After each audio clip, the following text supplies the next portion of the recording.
Last में मैं haloform के रिएक्शन के यूजेस आपको बता रहा हूँ। हेलोफॉर्म रिएक्शन का क्या यूज है वो मैं आपको बताना चाह रहा हूँ, क्योंकि उन यूजेस पर बेस्ड भी क्वेश्चन बन जाते हैं। एक क्वेश्चन तो सबसे ज्यादा यही बनता है, which compound can show haloform reaction, जो मैंने आपको बताया। दूसरा रिएजेंट, एक ही रिएजेंट को कितने तरीके से क्वेश्चन में दे सकते हैं वो मैंने आपको बताया। और थर्ड मैं आपको बता रहा हूं यूज ऑफ द रिएक्शन। आप ध्यान देना,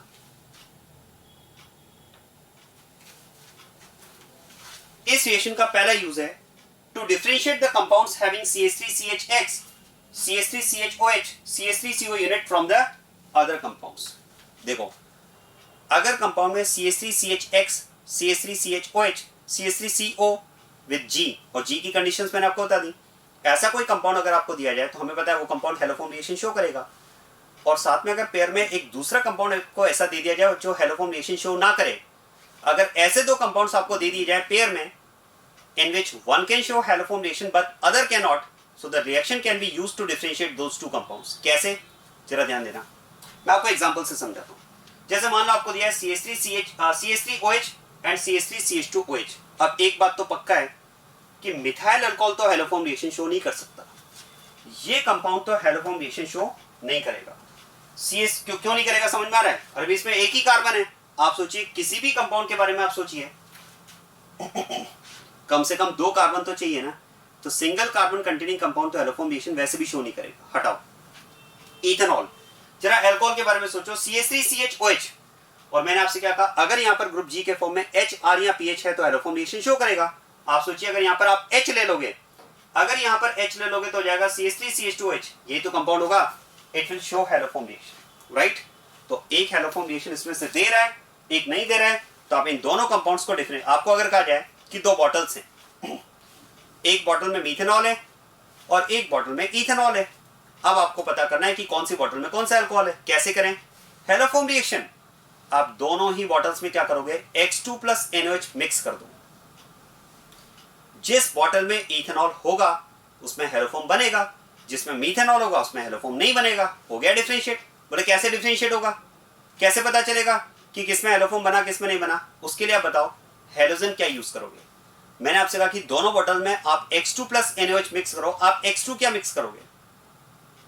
देखो, अगर आप में से कोई ये सोच रहे हैं कि सर फ्लोरीन के अलावा कुछ भी मिक्स कर सकते हैं, क्योंकि मैंने आपको बताया कि फ्लोरीन हेलोफॉर्म रिएक्शन शो नहीं कर पाएगा, तो क्लोरीन, ब्रोमीन, आयोडीन में से कुछ भी मिक्स कर सकते हैं, तो ऐसा नहीं है। चलो आप ऐसा करो, क्लोरीन मिक्स कर दो। अब आपने दोनों बॉटल्स में क्या किया, X2 plus Cl2 plus NOH mix कर दिया। तो जिस बॉटल में मीथेनॉल है उसमें तो हेलोफॉर्म नहीं बना, लेकिन जिसमें इथेनॉल है उसमें क्लोरीन प्लस NOH मिक्स करने से क्लोरोफॉर्म बन गया। कैसे पता चलेगा क्लोरोफॉर्म बन गया? क्योंकि क्लोरोफॉर्म तो कलरलेस लिक्विड होता है ना। अरे भाई, क्लोरोफॉर्म तो कलरलेस लिक्विड है। ये मैंने आपको बताया था कि क्लोरोफॉर्म इज कलरलेस लिक्विड। अब कलरलेस लिक्विड अगर बना तो हमें क्या दिख रहा है? आप वहां पर क्लोरीन नहीं, आप वहां पर आयोडीन मिक्स करोगे, क्योंकि आयोडीन प्लस NOH अगर मिक्स किया तो जिस बॉटल में इथेनॉल है, जब उसमें हेलोफॉर्म रिएक्शन होगी तो उसमें बनेगा iodoform, and iodoform is yellow dense precipitate. Colour से पता चलेगा भाई। तो आप ऐसा नहीं कि कोई भी हेलोजन मिक्स कर लो, आपको आयोडीन मिक्स करना है ताकि आयोडोफॉर्म बने, because iodoform is colourful compound, it is yellow dense precipitate. और जिस बॉटल में मीथेनॉल है उसमें आयोडोफॉर्म बनेगा नहीं, तो नो येलो प्रेसिपिटेट। इस तरह से आप आयोडीन प्लस NOH मिक्स करके बता सकते हैं कि किस बॉटल में मीथेनॉल है, किसमें इथेनॉल है। This is called iodoform test. और यही तो क्वेश्चन आपको सबसे ज्यादा पूछा जाता है, which compound gives positive iodoform test, या which compound does not give positive iodoform test. बात वही है कि कौन सा कंपाउंड हेलोफॉर्म रिएक्शन शो करेगा। तो ध्यान देना, जो मैं बात कर रहा था यहां पर रिएक्शन की, ये जो मैं यूज की बात कर रहा था, it is actually iodoform test. ये यहां पर हम आयोडोफॉर्म टेस्ट की बात कर रहे हैं।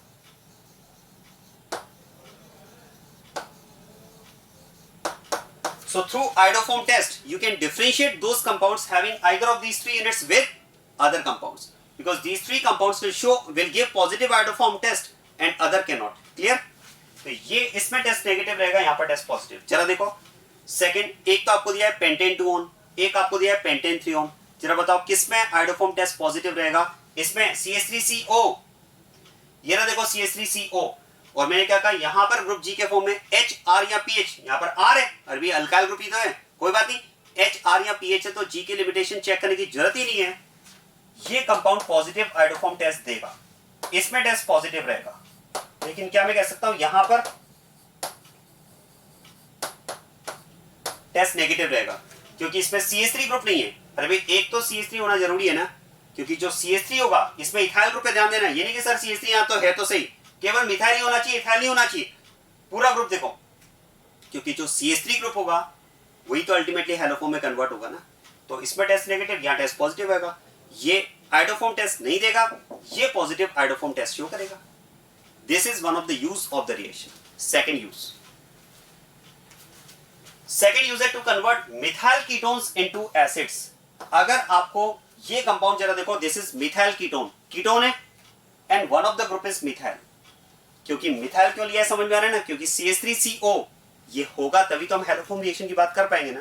तो ध्यान देना, दिस इज मिथाइल कीटोन और इसे अगर आपको एसिड में कन्वर्ट करना है, ध्यान देना, अगर आपको ये एक मिथाइल कीटोन दिया हुआ है और अगर आपको इसे RCOOH इस एसिड में कन्वर्ट करना है तो आप हैलोफॉर्म रिएक्शन का यूज कर सकते हैं। आप ध्यान देना, हालांकि देखो कीटोन को अगर एसिड में कन्वर्ट करना है तो एक तरीका ये भी हो सकता है ऑक्सीडेशन।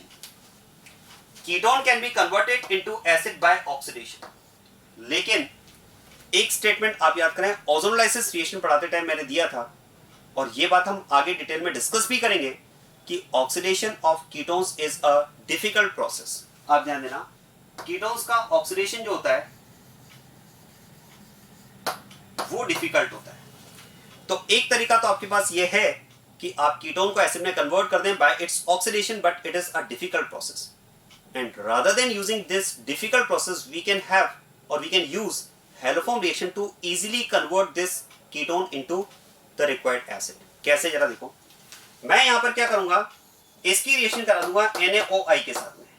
NaOI समझ रहे हैं ना, NaOI का मतलब क्या हुआ, that is I2 plus NaOH। क्या मैं कह सकता हूं जो कीटोन, जिस स्पेसिफिक कैटेगरी ऑफ कीटोन की मैं बात कर रहा हूं, methyl ketone, it will show haloform reaction क्योंकि CH3CO is the required in it और G के फॉर्म में यहां पर H R या PHO, it will show haloform reaction. तो क्या होगा, इसका CH3 जो होगा ये तो कन्वर्ट हो जाएगा CHI3 में और क्या मैं कह सकता हूं ये यहां पर बन जाएगा येलो प्रेसिपिटेट और इस हैलोफॉर्म के साथ में दूसरा कंपाउंड क्या बनता है, सॉल्ट ऑफ एसिड।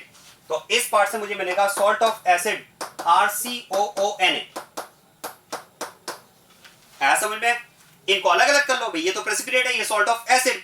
क्या करना है, इस सॉल्ट ऑफ एसिड का आप एसिडिफिकेशन कर दो, एक स्ट्रॉन्ग एसिड आप इस सॉल्ट के साथ मिक्स कर दो, ये सॉल्ट इसका अनायनिक पार्ट उस स्ट्रॉन्ग एसिड से प्रोटॉन लेकर के एसिड में कन्वर्ट हो जाएगा।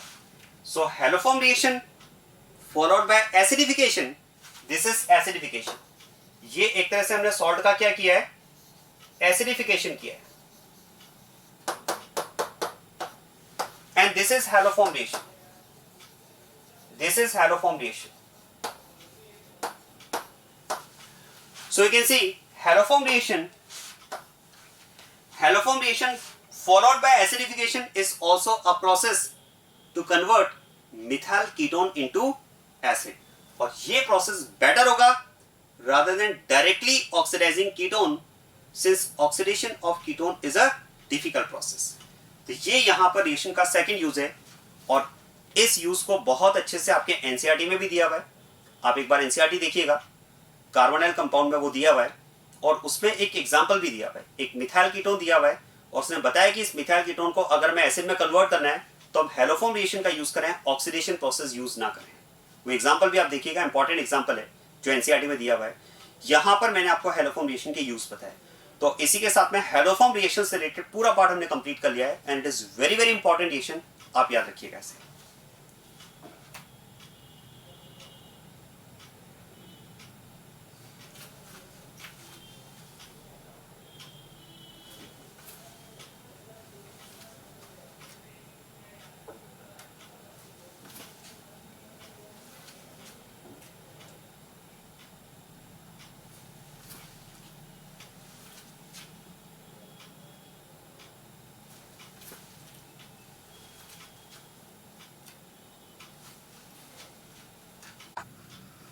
Haloform reaction, that is preparation method of haloform वो पार्ट कंप्लीट करने के बाद में अब हम स्टार्ट करते हैं केमिकल प्रॉपर्टीज ऑफ हेलोफॉर्म। और इसमें आप ध्यान देना, देखो हेलोफॉर्म की केमिकल प्रॉपर्टीज में पहले मैं कुछ वो रिएक्शंस डिस्कस कर रहा हूं जिनके सिमिलर कंसेप्ट की रिएक्शन ऑलरेडी हम पार्ट 2 में कंप्लीट कर चुके हैं। आप ध्यान देना, इसमें अगर हम बात करते हैं first reaction that is halogenation. अब आप ध्यान देना, हेलोफॉर्म अगर आपको क्लोरोफॉर्म गिवन है और इसका अगर आप हैलोजिनेशन करते हैं like reaction with chlorine in presence of light, तो आप याद करें बिल्कुल यही कंसेप्ट की रिएक्शन ऑलरेडी हम डिस्कस कर चुके हैं और डिटेल में डिस्कस की हुई हमने पार्ट 2 में। आप याद करें हैलोजिनेशन ऑफ एल्केन। चलिए मैं आपको रिकॉल करवाता हूं। आप याद करें मीथेन का अगर हम क्लोरीनेशन करते हैं इन प्रेजेंस ऑफ लाइट, तो पहले उसमें CH3Cl फॉर्मेशन होता है, methyl chloride. Methyl chloride further reacts with chlorine to form CH2Cl2, then CHCl3 and then CCl4। याद करें मीथेन के क्लोरीनेशन में हमें 4 क्लोरीनेटेड कंपाउंड्स का मिक्सचर मिलता है, CH3Cl, CH2Cl2, CHCl3 and CCl4। और उसमें अगर हम बात करें CHCl3 जब क्लोरीन से रिएक्ट करता है तो CCl4 का फॉर्मेशन होता है। तो यहां भी तो वही स्टेप है ना, एक तरह से आप कह सकते हैं मीथेन क्लोरीनेशन का जो लास्ट वाला प्रोडक्ट बनता है वो इसी तरह से तो बनता है ना, chloroform reacts with chlorine in presence of light to form CCl4। तो बिल्कुल इसी कंसेप्ट की रिएक्शन हम डिस्कस कर चुके हैं, halogenation of alkene free radical substitution reaction. तो क्लोरोफॉर्म का जब आप क्लोरीनेशन करेंगे तो प्रोडक्ट फॉर्म होगा इसमें कार्बन टेट्राक्लोराइड। अब आप ध्यान देना, कार्बन टेट्राक्लोराइड से रिलेटेड मैं एक दो पॉइंट आपको बताता हूं। Carbon tetrachloride it's industrial name is pyrene. आप ध्यान देना, इस कंपाउंड का इंडस्ट्रियल नेम जो है वो पायरीन है। It's industrial name is pyrene. This compound is called pyrene. अब एक बार आप ध्यान देना, पायरीन की अगर हम बात करें तो ये पायरीन नेम हम CCl4 के लिए यूज क्यों कर रहे हैं, उसका रीजन मैं आपको बताता हूं। चलिए पायरीन की अगर बात की जाए तो it is related to the word pyro. Pyrene हमने लिया है पायरो से, और पायरो का मतलब होता है फायर। इसका मतलब CCl4 का फायर से कुछ रिलेशन तो है।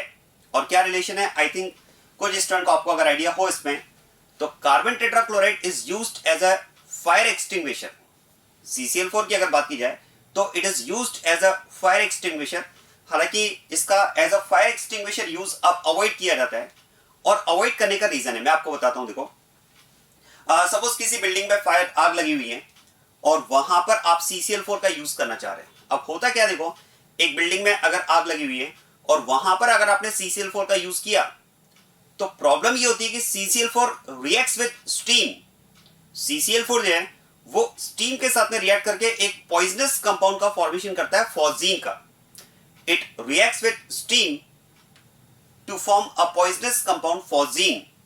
अब होता क्या, देखो एक बिल्डिंग में अगर आग लगी हुई है और वहां पर अगर आपने कार्बन टेट्राक्लोराइड का यूज किया तो देखो जो फायर है वो तो सप्रेस हो जाएगी, जो आग है वो तो बुझ जाएगी, लेकिन हो सकता है कि फिर भी कुछ कैजुअलिटीज वहां पर हो जाएं, कुछ लोग वहां पर मर जाएं, उनकी डेथ हो जाए। और डेथ होने का रीजन होता है फॉस्जीन का फॉर्मेशन, क्योंकि phosgene is a poisonous compound. तो कई बार ऐसा होता है कि आग से तो बच गए लोग, लेकिन फिर भी कुछ लोग वहां पर डेथ हो गई उनकी, और उसका रीजन है कार्बन टेट्राक्लोराइड स्टीम के साथ में रिएक्ट करके फॉस्जीन का फॉर्मेशन करता है, and phosgene is a poisonous compound. उसकी वजह से कई बार लोगों की डेथ हो जाती है।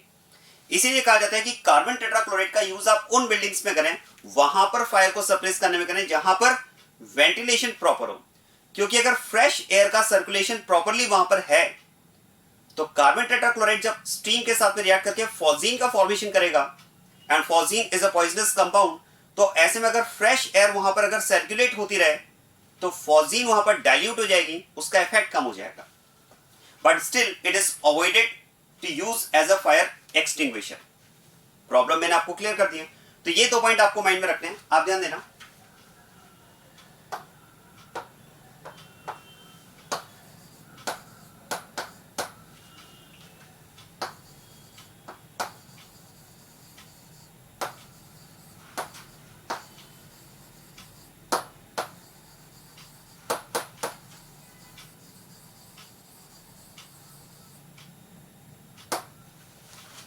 It is used as a fire extinguisher. And the second point is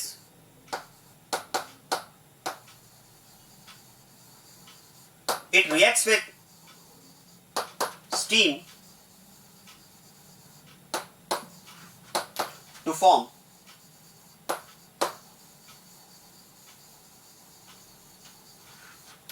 a poisonous compound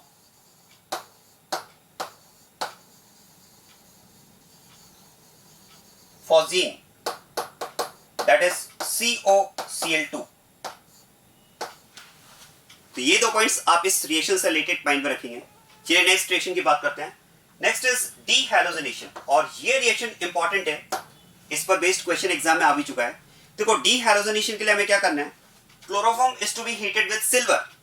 आप ध्यान देना, क्लोरोफॉर्म को आप यहां पर सिल्वर के साथ में हीट कर रहे हैं, मेटल के साथ में हीट कर रहे हैं। अब एक बात ध्यान दें, chloroform is halogenated compound, it is halogen containing compound and it is to be reacted with metal.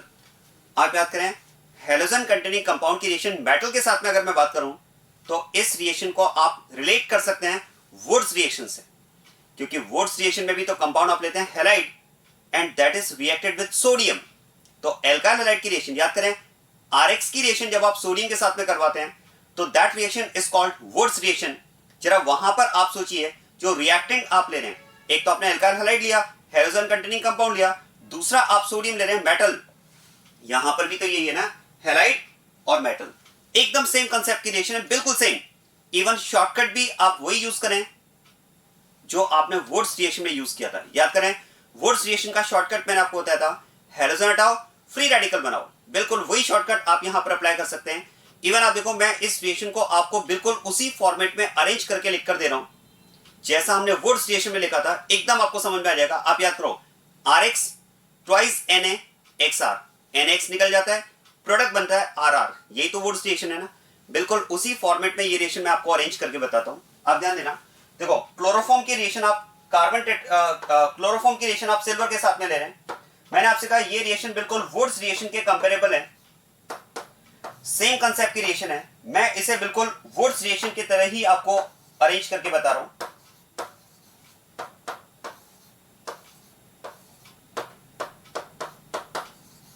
आप ध्यान देना, it is like RX NaXR, और याद करें NaX वहां पर निकलता है। इस केस में अगर बात की जाए तो यहां पर हो जाएगा AgCl, और अंडरस्टूड है कि अगर AgCl बनेगा तो 6 equivalent of silver will react with 2 molecules of chloroform, right. और इस तरह से यहां पर AgCl एलिमिनेशन के साथ में कंपाउंड फॉर्मेशन होगा यहां पर CH triple bond CH, that is acetylene. Very very important reaction, when chloroform is heated with silver we get acetylene as product। इस पर बेस्ड क्वेश्चन एग्जाम में आ चुका है, इंपॉर्टेंट रिएक्शन है। तो इस कंसेप्ट की रिएक्शन पे हम डिस्कस कर चुके हैं, बिल्कुल आप इसे रिलेट कर सकते हैं वुड्स रिएक्शन से। चलिए नेक्स्ट रिएक्शन की बात करते हैं।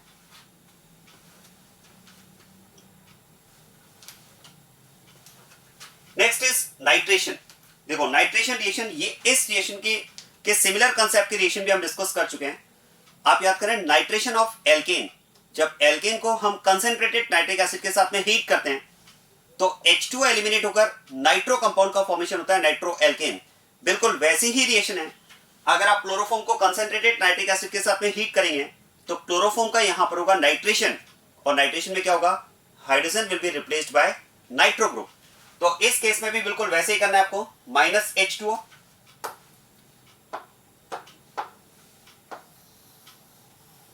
और इस -H2O के साथ में यहां पर कंपाउंड फॉर्म हो जाएगा CCl3NO2। This is nitration of chloroform. और इसमें आप ध्यान देना, यहां पर मेनली जो क्वेश्चन फ्रेम होता है वो प्रोडक्ट के नेम के बेसिस पर फ्रेम होता है। प्रोडक्ट नेम ये इंपॉर्टेंट है, आप ध्यान देना। This compound is known as chloropicrin, this compound is known as chloropicrin and this compound is also called tear gas। आप ध्यान देना, टीयर गैस या पुलिस केस भी इसे कहा जाता है। तो ध्यान दें, this compound is also called tear gas। तो प्रोडक्ट के नेम पर बेस्ड कई बार क्वेश्चन पूछ लिया जाता है। Tear gas can be prepared by, या chloropicrin can be prepared by, या police gas can be prepared by. It is reaction between chloroform and nitric acid. तो ये जो एल्केन का नाइट्रेशन हमने डिस्कस किया था उसी के सिमिलर कंसेप्ट की रिएक्शन है, बिल्कुल वैसी रिएक्शन है। ये मैंने आपसे कहा, देखो पहले मैं कुछ वो रिएक्शन डिस्कस कर रहा हूं जिसके सिमिलर कंसेप्ट की रिएक्शन हम ऑलरेडी कंप्लीट कर चुके हैं। नेक्स्ट आप ध्यान देना, रिएक्शन विद एसीटोन। अब एसीटोन की रिएक्शन अगर आप क्लोरोफॉर्म के साथ में लेते हैं, आप याद करें हमने कार्बोनाइल कंपाउंड की न्यूक्लियोफिलिक एडिशन रिएक्शन डिस्कस की है, और उसमें एक रिएक्शन हमने डिस्कस की थी, reaction of carbonyl compound with hydrogen cyanide, जिसमें प्रोडक्ट हमें मिलता है साइनोहाइड्रीन। याद आ रहा है? बिल्कुल वैसी रिएक्शन है, बस आप ऐसा समझ लें हमने यहां पर हाइड्रोजन साइनाइड HCN की जगह क्लोरोफॉर्म लिया है, बाकी एकदम सेम कंसेप्ट है। याद करें वहां पर हमने डिस्कस किया था, reaction of carbonyl compound with hydrogen cyanide is carried out in alkaline medium. याद रहा है एल्कलाइन मीडियम हमने वहां पर क्यों यूज किया था? क्योंकि हाइड्रोजन साइनाइड का आयोनाइजेशन पुअर होता है, तो हाइड्रोजन साइनाइड के आयोनाइजेशन को इंप्रूव करने के लिए, हाइड्रोजन साइनाइड के आयोनाइजेशन को इंप्रूव करने के लिए हमने एल्कलाइन मीडियम लिया था। यहां भी ऐसा ही है। क्लोरोफॉर्म की अगर बात की जाए तो देखो इस रिएक्शन में अगर बात की जाए तो ओवरऑल होगा क्या, यहां पर ओवरऑल क्या होगा, देखो ध्यान देना। कार्बोनाइल ग्रुप की अगर बात की जाए तो EN डिफरेंस के बेसिस पर it is del positive and it is del negative, और क्लोरोफॉर्म यहां पर आयोनाइज होगा H positive and CCl3 negative, right. और अब आप ध्यान देना, क्या मैं बात कर सकता हूं, reaction of carbonyl compound is nucleophilic addition reaction. Carbonyl compounds की जो कैरेक्टरिस्टिक रिएक्शंस होती है वो न्यूक्लियोफिलिक एडिशन होती है। बस आप ऐसा समझ लें, HCN जो रिएक्शन हमने डिस्कस की थी न्यूक्लियोफिलिक एडिशन में, हाइड्रोजन साइनाइड साइनोहाइड्रीन फॉर्मेशन वाली, उस HCN की जगह यहां पर HCCl3 है। बस आप ऐसा समझ लें केवल न्यूक्लियोफाइल चेंज हुआ है। वहां पर न्यूक्लियोफाइल क्या था, साइनाइड N, यहां पर न्यूक्लियोफाइल क्या है, CCl3 माइनस। क्या होगा देखो, ये पार्ट एज ए न्यूक्लियोफाइल यहां पर ऐड होगा और ये पाई बॉन्ड ब्रेक होगा, और इस O नेगेटिव के साथ में यहां पर एसोसिएट हो जाएगा H पॉजिटिव, राइट। और अब पॉइंट आता है कि भाई हमने एल्कलाइन मीडियम क्यों यूज किया है, तो याद करो हाइड्रोजन साइनाइड की रिएक्शन में भी हमने एल्कलाइन मीडियम यूज किया था, क्योंकि अगर हम बात कर रहे थे वहां पर कि हाइड्रोजन साइनाइड का जो हाइड्रोजन साइनाइड जब आयोनाइज होगा तो उसका anionic part cyanide N as a nucleophile add होगा, लेकिन हाइड्रोजन साइनाइड का पहले आयोनाइजेशन तो जरूरी था ना, क्योंकि हाइड्रोजन साइनाइड का आयोनाइजेशन तो पुअर होता है, तो उसके आयोनाइजेशन को इंप्रूव करने के लिए हमने अल्कलाइन मीडियम लिया था।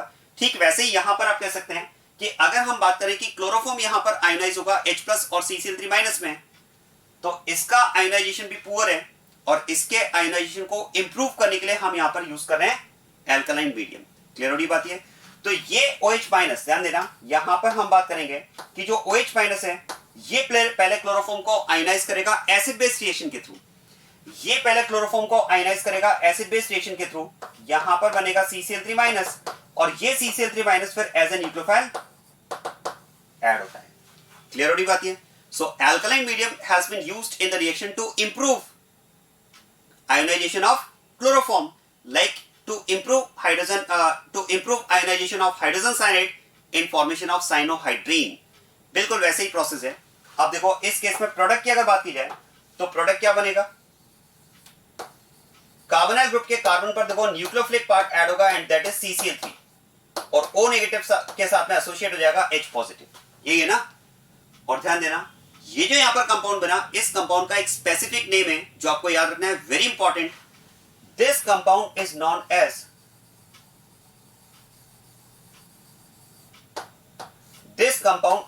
एज क्लोरीटोन।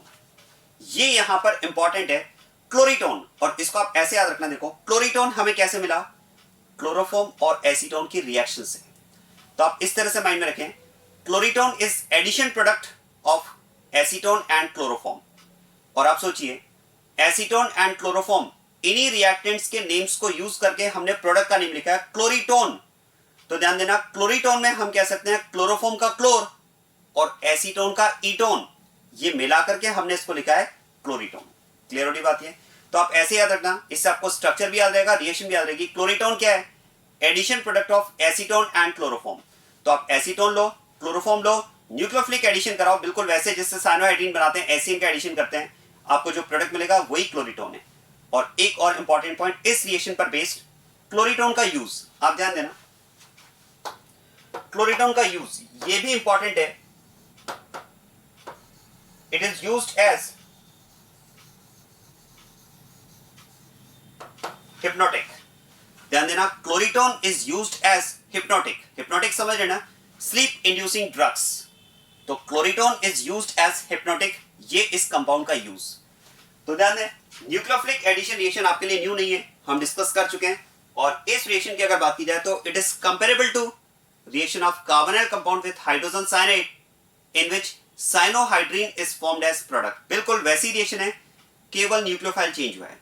वहां पर न्यूक्लियोफाइल Cn- था, यहां पर न्यूक्लियोफाइल है CCl3-, बाकी सब कुछ वैसे ही है. क्लियर बात ये? चलिए नेक्स्ट रिएक्शन. नेक्स्ट रिएक्शन की अगर बात की जाए तो अब हम बात कर रहे हैं ऑक्सीडेशन ऑफ क्लोरोफॉर्म. आप ध्यान दीजिएगा, इससे रिलेटेड एक पॉइंट जो शायद आपको आइडिया हो. क्या आपने ऐसा सुना है कि chloroform is always stored in dark coloured bottles? Chloroform को लेबोरेटरी में हमेशा डार्क कलर्ड बॉटल्स में रखा जाता है, कंप्लीटली फिल करके. क्या इसका रीजन आप जानते हैं कि क्लोरोफॉर्म को लेबोरेटरी में डार्क कलर्ड बॉटल्स में कंप्लीटली फिल करके क्यों रखा जाता है? मैं आपको बताता हूं. देखो एक्चुअली होता क्या, देखो अगर क्लोरोफॉर्म एयर ऑक्सीजन के कांटेक्ट में आ जाए, ध्यान देना, क्लोरोफॉर्म अगर एयर ऑक्सीजन के कांटेक्ट में आ जाए तो लाइट की प्रेजेंस में एयर ऑक्सीजन के साथ में रिएक्ट करके क्लोरोफॉर्म का ऑक्सीडेशन हो जाता है. ध्यान देना, chloroform if it comes into contact with air oxygen in presence of light it gets oxidized. Oxidation of chloroform takes place in presence of light when it comes into contact with air oxygen. आप ध्यान देना, chloroform अगर light की presence में air oxygen के contact में आ जाए तो इसका ऑक्सीडेशन होता है. अब ऑक्सीडेशन में प्रोडक्ट क्या बनेगा, जरा इस बात को समझते हैं. देखो ऑक्सीडेशन का मतलब क्या मैं कह सकता हूं, एडिशन ऑफ ऑक्सीजन, बस यही होगा यहां पर. इस केस में क्या होगा, देखो ऑक्सीजन यहां पर ऐड हो जाएगा.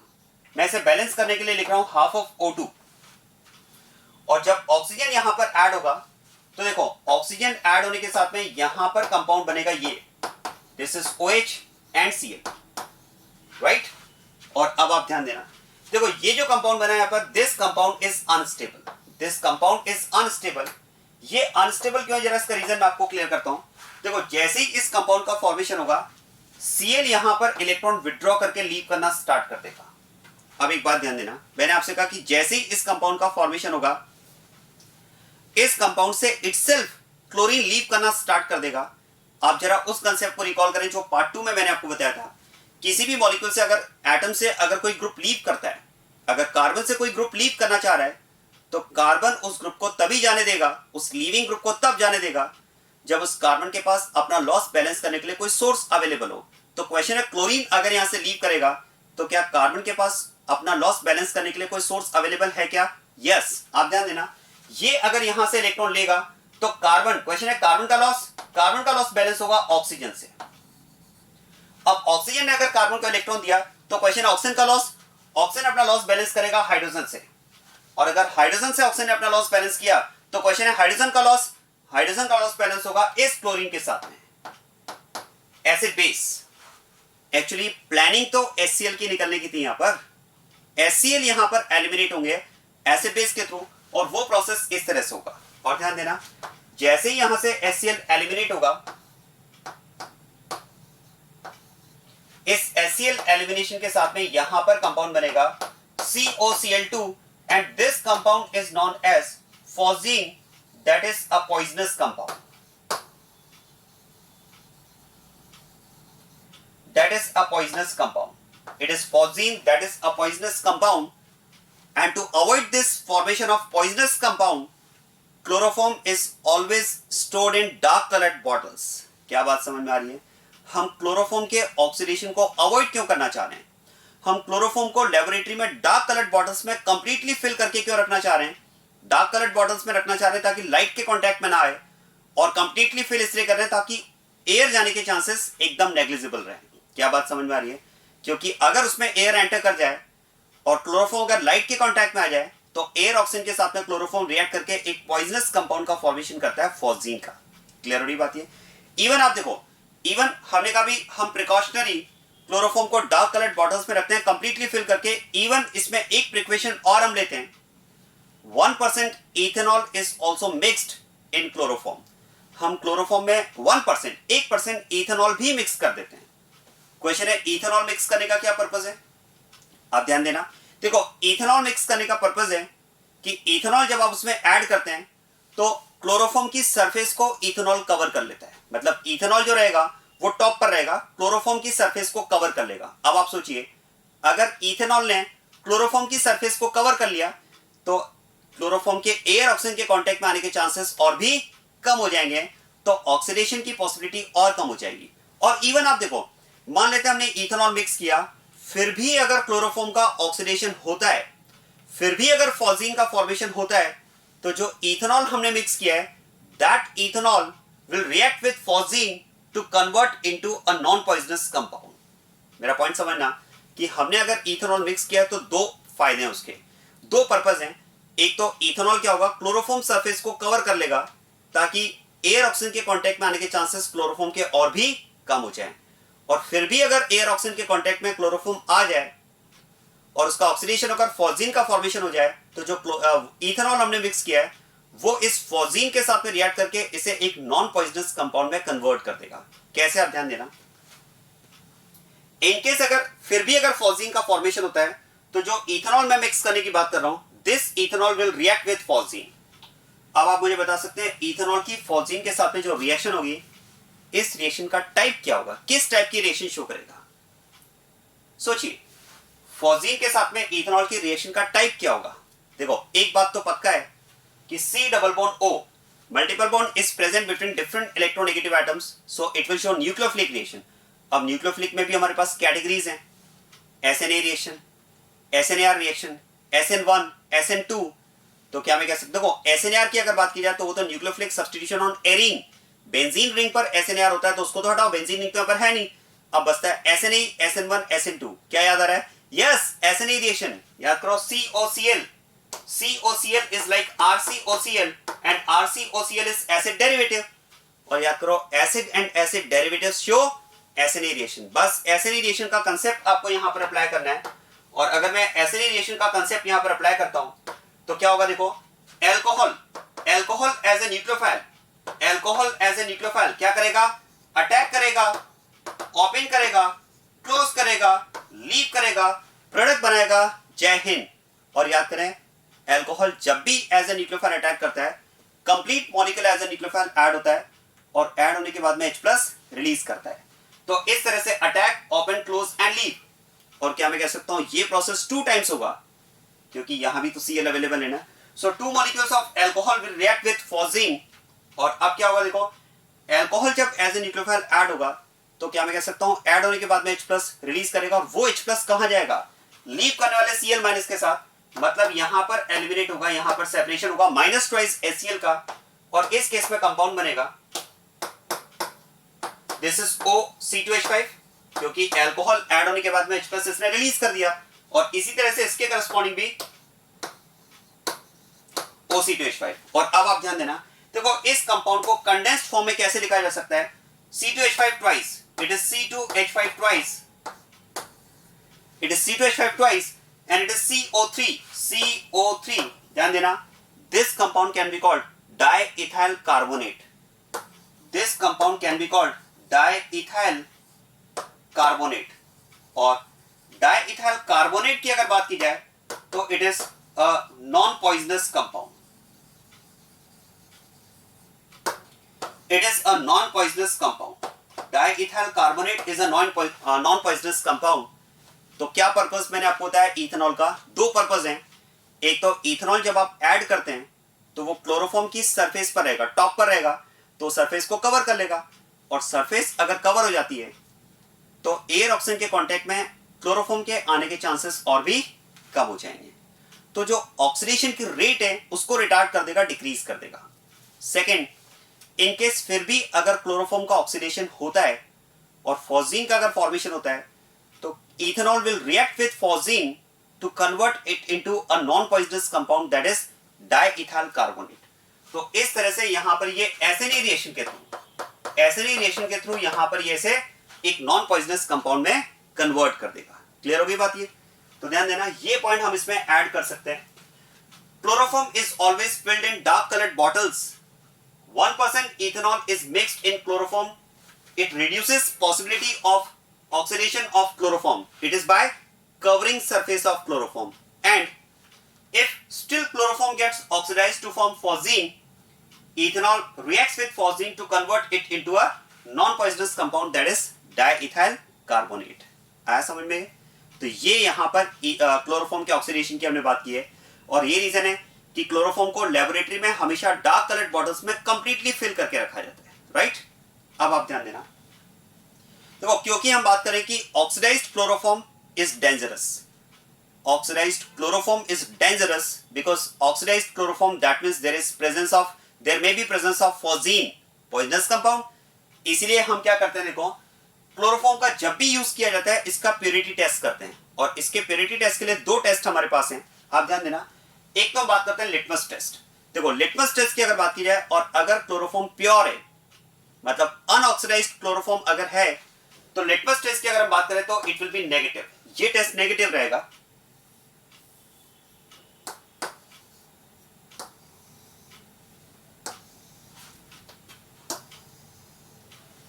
लेकिन अगर इम्प्योर क्लोरोफॉर्म है, इम्प्योर समझ रहे ना, मतलब ऑक्सीडाइज्ड क्लोरोफॉर्म अगर है तो फिर ये टेस्ट पॉजिटिव रहेगा। और ध्यान देना, इस पर टेस्ट पॉजिटिव क्या रहेगा, लिटमस टेस्ट पॉजिटिव रहेगा। और यहां पर लिटमस टेस्ट पॉजिटिव में हम बात करते हैं confirmation of acid, confirmation of acid. अब आप बताएं लिटमस टेस्ट में एसिड का कंफर्मेशन कैसे होता है। अगर मैं एसिड की बात करूं तो that will turn litmus, blue litmus into red. बस ऐसा ही चेंज आपको यहां पर मिलेगा।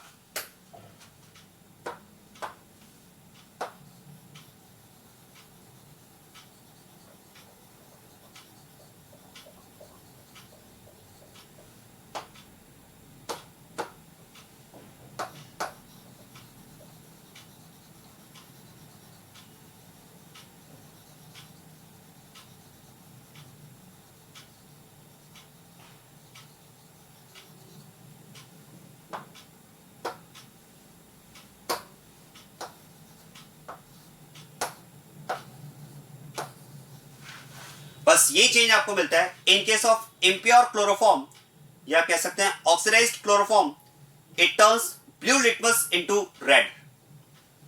और सेकंड अगर बात की जाए तो एक्वस एजिनोथ्री टेस्ट। देखो अगर प्योर क्लोरोफॉर्म है तो टेस्ट नेगेटिव रहेगा, लेकिन अगर इम्प्योर क्लोरोफॉर्म है तो इस केस में वी गेट व्हाइट प्रेसिपिटेट। यहां पर हमें व्हाइट प्रेसिपिटेट मिलता है, and white precipitate of AgCl। आप ध्यान देना, यहां पर हमें AgCl का व्हाइट प्रेसिपिटेट मिलता है। अब आप ध्यान दें, ये इम्प्योर क्लोरोफॉर्म में टेस्ट पॉजिटिव है, जबकि प्योर क्लोरोफॉर्म में हम टेस्ट नेगेटिव होने की बात कर रहे हैं। इसका मतलब एक बात तो पक्का है कि जो भी टेस्ट यहां पर पॉजिटिव आ रहा है वो क्लोरोफॉर्म की वजह से तो नहीं आ रहा है, क्योंकि अगर टेस्ट पॉजिटिव होता क्लोरोफॉर्म की वजह से तो क्लोरोफॉर्म तो प्योर क्लोरोफॉर्म भी है। तो ये जो टेस्ट पॉजिटिव आ रहे हैं वो क्लोरोफॉर्म की वजह से नहीं है। अगर क्लोरोफॉर्म इटसेल्फ कुछ टेस्ट देता तो यहां भी हो जाता ना। ये यहां पर टेस्ट पॉजिटिव है ड्यू टू HCl। आप सोचिए जब क्लोरोफॉर्म का ऑक्सीडेशन होगा, क्या मैं कह सकता हूं क्लोरोफॉर्म का जब ऑक्सीडेशन होगा तो क्लोरोफॉर्म के ऑक्सीडेशन में HCl भी तो बनेगा ना। और अगर HCl बनेगा तो ध्यान देना, यहां पर जो मैं टेस्ट पॉजिटिव होने की बात कर रहा हूं, that will turn blue litmus into red. तो ये जो एसिड का टेस्ट आ रहा है वो किसकी वजह से आ रहा है, HCl की वजह से आ रहा है। और अगर मैं यहां पर AgCl फॉर्मेशन की बात कर रहा हूं तो याद करें हेलोफॉर्म के इंट्रोडक्टरी पार्ट में मैंने आपको बताया था कि क्लोरोफॉर्म AgNO3 टेस्ट नहीं देता है। क्लोरोफॉर्म के केस में एक्वस AgNO3 टेस्ट नेगेटिव होता है। तो यहां पर ये टेस्ट पॉजिटिव किसने दिया, HCl ने। एक्चुअली HCl AgNO3 के साथ में रिएक्ट करके बनाएगा AgCl and HNO3, acid base reaction. तो वास्तव में ये जो टेस्ट पॉजिटिव यहां पर आ रहा है that is because of HCl।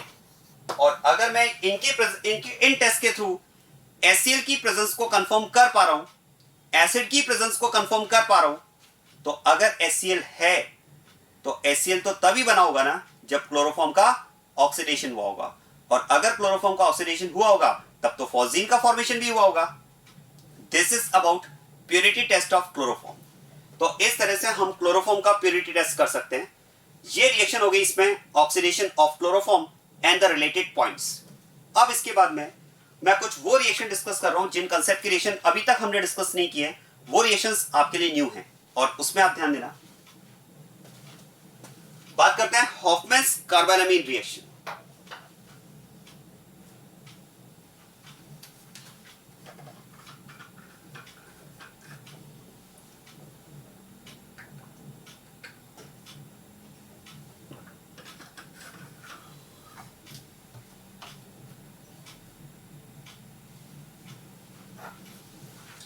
हॉफमैन्स carbylamine reaction name reaction है और बहुत ही इंपॉर्टेंट रिएक्शन है, नीट पॉइंट ऑफ व्यू से भी और बोर्ड्स पॉइंट ऑफ व्यू से भी। ध्यान देना, बोर्ड में भी इस रिएक्शन पर बेस्ड क्वेश्चंस पूछे गए, काफी इंपॉर्टेंट रिएक्शन, आप ध्यान देना।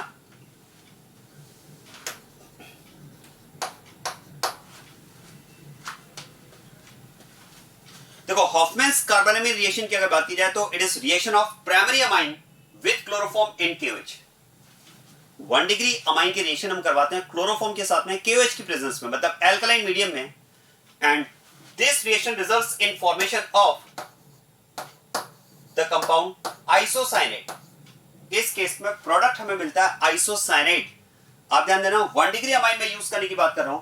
हाँ, ये 1 डिग्री अमाइन आप एलिफेटिक अमाइन भी ले सकते हैं और एरोमेटिक अमाइन भी ले सकते हैं, आप एनिलीन भी ले सकते हैं। जो पीएच यहां पर लिखा है, पीएच मतलब समझ लेना, फिनाइल ग्रुप, बेंजीन रिंग, तो आप इसमें एनिलीन ले सकते हैं because aniline is also 1 degree amine, या फिर आप एलिफेटिक 1 डिग्री अमाइन भी ले सकते हैं। हाँ, लेकिन आप ध्यान देना, इसमें हम सेकेंडरी और टर्शियरी अमाइन यूज नहीं कर सकते। It is reaction of only primary amines. और ध्यान दें, इस केस में प्रोडक्ट हमें मिलता है आइसोसाइनेट। क्या आप जानते हैं आइसोसाइनेट को कॉमन सिस्टम में कहा जाता है कार्बालामीन। जैसे आप देखो, RNC की अगर बात की जाए तो RNC को आप कॉमन सिस्टम में लिख सकते हैं एल्काइल आइसोसाइनेट, या फिर इसे आप लिख सकते हैं एल्काइल कार्बालामीन। और अगर पीएच है तो आप लिख सकते हैं फिनाइल आइसोसाइनेट या फिनाइल कार्बालामीन। आप ध्यान देना, this compound is named as phenyl और alkyl, whatever is the group present in compound phenyl और एल्काइल कार्बालामीन। फिनाइल और एल्काइल कार्बालामीन। और ध्यान देना, this compound is known as carbylamine compound, that's why the reaction is named as Hofmann's carbylamine reaction. आप ध्यान देना, इस तरह से आप याद रखिएगा, इस रिएक्शन का जो नेम है वो प्रोडक्ट बेस्ड है। Product is carbylamine because isocyanate is known as carbylamine. आप ध्यान देना, इस रिएक्शन का एक नेम और भी है, the reaction is also known as isocyanate test. The reaction is also called isocyanate test because the compound formed in the reaction, that is isocyanate, has a specific smell. This compound has a specific smell. इस compound की एक specific smell होती है, इसीलिए इस smell के basis पर हम इस रिएक्शन का यूज करते हैं प्राइमरी अमाइंस के आइडेंटिफिकेशन के लिए, and that's why this reaction is also called isocyanate test, that is used for primary amines। क्या मेरा पॉइंट समझ में आ रहा है? देखो, आप ध्यान देना, इस रिएक्शन के दो नेम्स हैं, एक तो हॉफमैन कार्बालामीन रिएक्शन और एक आइसोसाइनेट टेस्ट। दोनों ही नेम्स प्रोडक्ट बेस्ड हैं। Hofmann carbylamine reaction, product is carbylamine. Isocyanate test because the compound formed, that is isocyanate, has a specific smell, so the reaction can be used as a test for primary amines। लेकिन आप ध्यान देना, test for primary amines only, not secondary and tertiary, because this is the reaction of 1 degree amines only, not secondary and tertiary amines। अब secondary and tertiary amines क्यों नहीं, वो आपको mechanism से क्लियर हो जाएगा। तो ये तो बात होगी इसमें नेट रिएक्शन से रिलेटेड। अब मैं आपको बताता हूँ आइसोसाइनेट बनेगा कैसे, इसका मैकेनिज्म। आप ध्यान देना, देखो, क्लोरोफॉर्म हम यहाँ पर ले रहे हैं और मीडियम एल्कलाइन है। अगर आप क्लोरोफॉर्म ले रहे हैं और एल्कलाइन मीडियम ले रहे हैं तो फिर तो इसमें सबसे पहले होगा एसिड बेस, क्योंकि एल्कलाइन मीडियम में हम बात कर सकते हैं chloroform will release proton. Chloroform के पास एसिडिक हाइड्रोजन प्रेजेंट है। आप ध्यान देना, chloroform is having acidic hydrogen, this hydrogen of chloroform is acidic, and acidic nature of this hydrogen can be explained bye stability of its conjugate base. जरा सोचिए, अगर हम इसका कॉन्जुगेट बेस बनाएं, H+ को रिमूव करो तो इसके करस्पॉन्डिंग कॉन्जुगेट बेस बनेगा CCl3 नेगेटिव। CCl3 नेगेटिव, अब जरा आप सोचिए, CCl3 नेगेटिव की अगर बात की जाए तो that will be stabilized by back bonding. पढ़ा है आपने CCl3 माइनस में बैक बॉन्डिंग कंपैरिजन बताया जाता है CF3 माइनस और CCl3 माइनस का। CCl3 माइनस में हमें बैक बॉन्डिंग मिलती है, CF3 माइनस में नहीं मिलती है। ऐसा बहुत इंपॉर्टेंट कंपैरिजन करके आपको इनऑर्गेनिक में पढ़ाया जाता है। तो इसका जो कॉन्जुगेट बेस होगा CCl3 minus, that will be stabilized by back bonding. और कॉन्जुगेट बेस अगर स्टेबल है तो या तो हमने GOC1 में डिस्कस किया है, acidic strength is directly proportional to stability of conjugate base. तो यहां पर एसिड बेस होगा और इस एसिड बेस में क्या होगा, देखो, OH minus as a base, OH minus as a base इस एसिडिक हाइड्रोजन को यहां पर एब्स्ट्रैक्ट करेगा और यहां पर फॉर्मेशन होगा CCl3 माइनस का, यहां पर फॉर्मेशन हो जाएगा CCl3 माइनस का। अब आप ध्यान देना, देखो जब इस CCl3 माइनस का फॉर्मेशन होता है तो एक पॉसिबिलिटी तो ये होती है कि ये CCl3 माइनस बना और रिएक्शन में कंज्यूम हो जाए, मतलब ये रिएक्शन में पार्टिसिपेट कर जाए। अब एक बात ध्यान देना, अगर CCl3 माइनस रिएक्शन में पार्टिसिपेट करेगा तो डेफिनेटली आप कह सकते हैं it will participate in the form of nucleophile, it will participate in the form of nucleophile. क्या मेरा पॉइंट समझ में आ रहा है? जैसे ही CCl3 माइनस बना तो एक पॉसिबिलिटी तो ये कि ये एज ए न्यूक्लियोफाइल रिएक्शन में पार्टिसिपेट कर जाए। मैं आपको इसका एग्जांपल बताता हूं।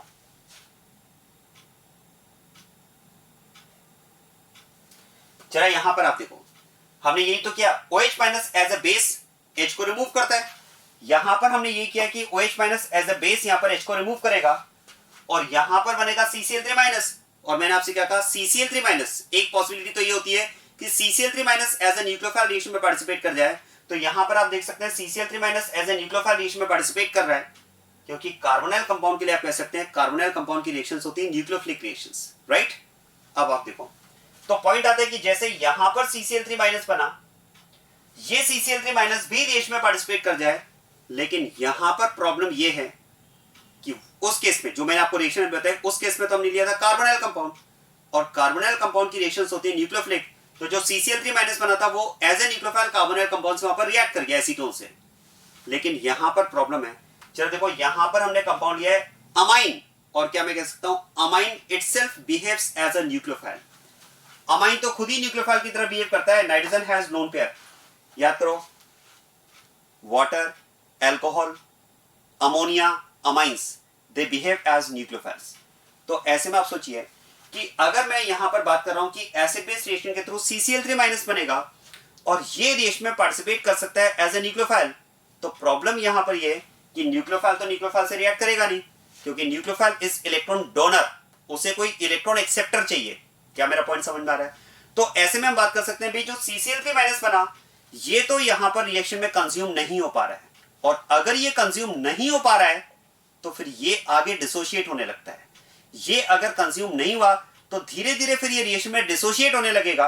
और डिसोशिएट कैसे होगा, देखो यहां से Cl लीव करना स्टार्ट कर देगा, क्योंकि कार्बन इलेक्ट्रॉन डेंस है, और कार्बन पर अगर ये इलेक्ट्रॉन डेंसिटी मेंटेन रही तो Cl is a leaving group, ये यहां से लीव करना स्टार्ट कर देगा। और देखो Cl अगर यहां से लीव किया तो ये लीव कर जाएगा Cl माइनस के फॉर्म में, और जैसे ही यहां से Cl लीव करेगा ये कन्वर्ट हो जाएगा डाइक्लोरोकार्बीन में। और अब आप ध्यान देना, डाइक्लोरोकार्बीन की अगर बात की जाए तो it behaves as an electrophile, ये इलेक्ट्रोफाइल की तरह बिहेव करेगा। क्या मेरा पॉइंट समझ में आ रहा है? क्योंकि देखो याद करो, कार्बीन स्पीशीज हमने डिस्कस किए पार्ट 2 में, this carbon is having 2 bond pairs and 2 non bonded electrons, 6 electrons इसके पास है, तो हम कह सकते हैं यहां पर 2 इलेक्ट्रॉन्स की वैकेंसी है, it can behave as an electrophile. क्या मेरा पॉइंट समझ में आ रहा है?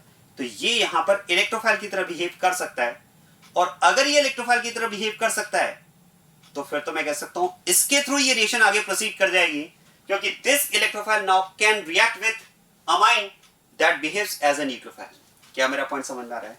अल्टीमेटली आप ध्यान देना, आप ऐसा बोल सकते हैं कि क्लोरोफॉर्म एल्कलाइन मीडियम में क्लोरोफॉर्म 2 स्पीशीज के साथ में इक्विलिब्रियम में रहेगा, CCl3 minus and डाइक्लोरोकार्बीन। Chloroform alkaline medium में 2 स्पीशीज के साथ में इक्विलिब्रियम में रहेगा, CCl3 माइनस एंड डाइक्लोरोकार्बीन, और इन दोनों में से किसी भी एक के थ्रू रिएक्शन आगे प्रोसीड करेगी। डिपेंड करेगा कि जो ऑर्गेनिक सबस्ट्रेट, जो कंपाउंड हमने रिएक्शन में यूज किया है, ध्यान देना डिपेंड करेगा जो कंपाउंड हमने रिएक्शन में यूज किया है, क्लोरोफॉर्म के अलावा दूसरा कंपाउंड जो हमने, दूसरा सेकंड रिएक्टेंट जो हमने यूज किया है, वो किसके साथ में रिएक्ट कर रहा है। If the second reactant other than chloroform used in the reaction can react with nucleophile, अगर वो न्यूक्लियोफाइल के साथ में रिएक्ट कर सकता है तो CCl3 माइनस रिएक्शन में पार्टिसिपेट करेगा, और अगर वो रिएक्टेंट इलेक्ट्रोफाइल के साथ में रिएक्ट करता है तो फिर रिएक्शन CCl2 के थ्रू आगे प्रोसीड करेगी। अब बताओ यहां पर किसके थ्रू प्रोसीड करेगी? आंसर है CCl2 के through, because the second reactant, the reactant other than chloroform used in the reaction itself behaves as a nucleophile, amine। तो ये अगर न्यूक्लियोफाइल की तरह बिहेव करता है तो फिर ये रिएक्ट करेगा इलेक्ट्रोफाइल से, और इस इक्विलिब्रियम में इलेक्ट्रोफाइल कौन है? डाइक्लोरोकार्बीन। जबकि आप देखो यहां पर अगर बात की जाए तो इसमें भी आप देखो, अगर हमने अल्कलाइन मीडियम लिया है तो यहां पर भी CCl3- और डाइक्लोरोकार्बीन में दोनों की प्रेजेंस की बात करूंगा। लेकिन यहां पर रिएक्शन किसके थ्रू आगे बढ़ेगी? तो इसमें हमने सेकंड रिएक्टेंट लिया है कार्बोनिल कंपाउंड, और कार्बोनिल कंपाउंड किससे रिएक्ट करता है? न्यूक्लियोफाइल से, क्योंकि कार्बोनिल कंपाउंड की रिएक्शंस न्यूक्लियोफिलिक होती है। तो CCl3- के थ्रू रिएक्शन आगे बढ़ेगी। जबकि इस रिएक्शन की अगर बात की जाए तो यहां पर रिएक्शन आगे बढ़ेगी किसके थ्रू? डाइक्लोरोकार्बीन के थ्रू। कैसे, जरा आप देखो, amine will react with dichlorocarbene, and in this reaction amine will behave as a nucleophile. Amine will behave as a nucleophile and dichlorocarbene will behave as an electrophile. क्या point समझ में आ रहा है? क्या होगा देखो, ये एज ए न्यूक्लियोफाइल अपना लोन पेयर डोनेट करेगा, और कार्बन जिसके पास वैकेंसी है as an electrophile electron accept करके इन दोनों के बीच में बॉन्ड फॉर्मेशन होगा। अब आप सोचिए, यहां पर इलेक्ट्रॉन डोनर न्यूट्रल नाइट्रोजन है, जब ये अपना इलेक्ट्रॉन डोनेट करेगा तो बनेगा पॉजिटिव, और जो इलेक्ट्रॉन एक्सेप्टर है वो भी न्यूट्रल है कार्बन, ये जब इलेक्ट्रॉन एक्सेप्ट करेगा तो बनेगा नेगेटिव। ध्यान देना, इस बॉन्ड फॉर्मेशन में आप कह सकते हैं नाइट्रोजन तो बनेगा पॉजिटिव और कार्बन बनेगा नेगेटिव। अब आप सोचिए, अगर नाइट्रोजन पॉजिटिव बना तो ये H+ रिलीज करेगा, और कार्बन अगर नेगेटिव बना तो यहां से Cl- लीव करेगा, जैसे यहां से लीव कर रहा है ये H+ और ये Cl-, एसिड बेस होकर ये HCl एलिमिनेट हो जाएगा, और इसी तरह से one more HCl elimination will take place. तो ध्यान देना, ये दोनों HCl यहां पर एलिमिनेट हो जाएंगे, और ओवरऑल प्रोसेस में -2 HCl के साथ में, ओवरऑल प्रोसेस में -2 HCl के साथ में यहां पर कंपाउंड फॉर्मेशन होगा RNC, that is isocyanate. So this is how isocyanate is formed during the reaction. आया समझ में? इस तरह से रिएक्शन में आइसोसाइनेट का फॉर्मेशन होता है। अब देखो, यहां पर 2 पॉइंट मैं आपको क्लियर करता हूं। एक तो ये पॉइंट, जो डाइक्लोरोकार्बीन यहां पर बना है, कई बार इस डाइक्लोरोकार्बीन के फॉर्मेशन से रिलेटेड क्वेश्चन पूछ लिया जाता है। आप ध्यान देना, in this way formation of dichlorocarbene is described as alpha elimination और 1,1 elimination. In this process, formation of dichlorocarbene is described as alpha elimination और 1,1 elimination. देखो मैं आपको याद दिलाता हूं, हमने E1 E2 रिएक्शंस डिस्कस किए हैं। याद करें, E1 E2 रिएक्शंस जो है ना, उन रिएक्शंस को कहा जाता है 1,2 एलिमिनेशन, या उन्हें कहा जाता है बीटा एलिमिनेशन। जैसे मैं आपको याद दिलाता हूं, देखो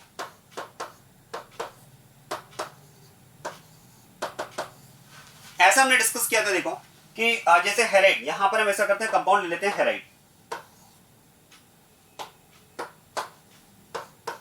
अब इसमें आप याद करें, ऐसा हमने डिस्कस किया E2 रिएक्शन में halogen as a leaving group leave करता है और बेस इस बीटा हाइड्रोजन को रिमूव करता है। ये था ना E2 एलिमिनेशन, क्योंकि देखो फंक्शनल ग्रुप जिस कार्बन से बॉन्डेड है वो alpha, next carbon is beta, तो यहां पर जो H प्रेजेंट है वो बीटा है। ये E2 रिएक्शन है।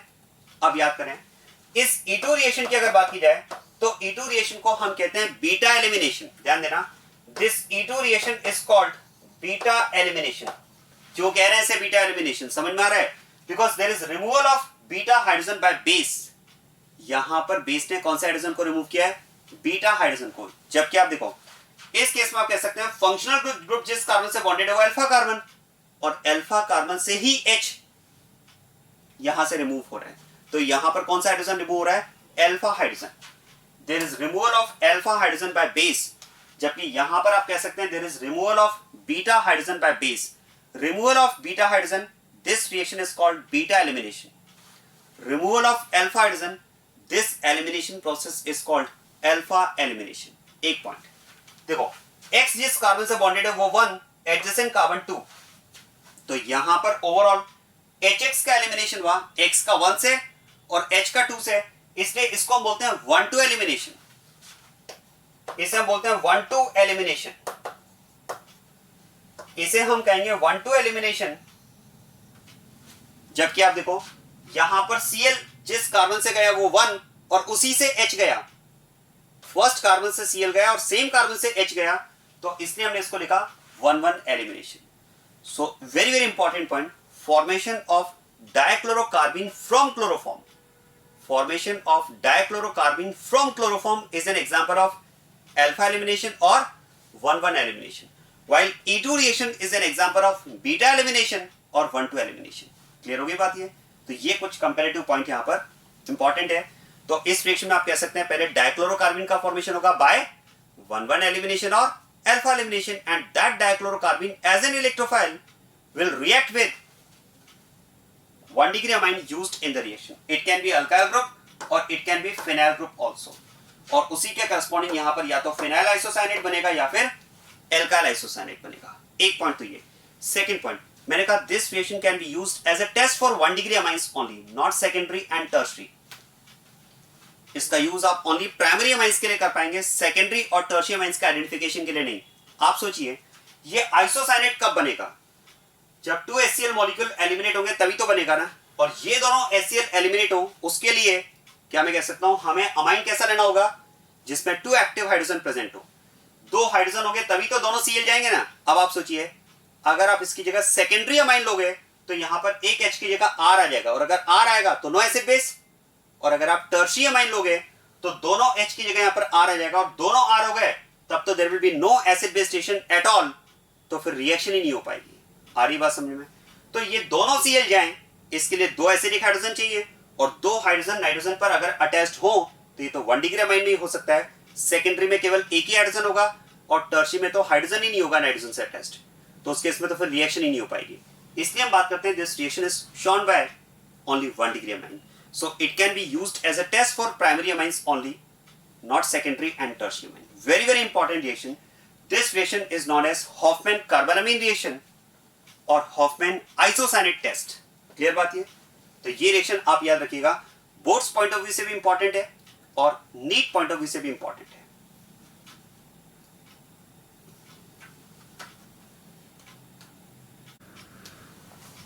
नेक्स्ट रिएक्शन स्टार्ट करते हैं, रैमोटिमल रिएक्शन. काफी इंपॉर्टेंट रिएक्शन है, आप ध्यान देना एग्जामिनेशन पॉइंट ऑफ व्यू से. अब देखो इसमें रैमोटिमल रिएक्शन में नेट रिएक्शन की अगर बात की जाए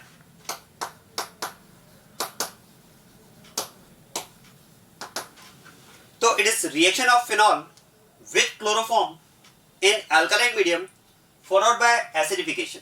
आप ध्यान देना रिएक्शन फॉर्मेट को आप समझ लें.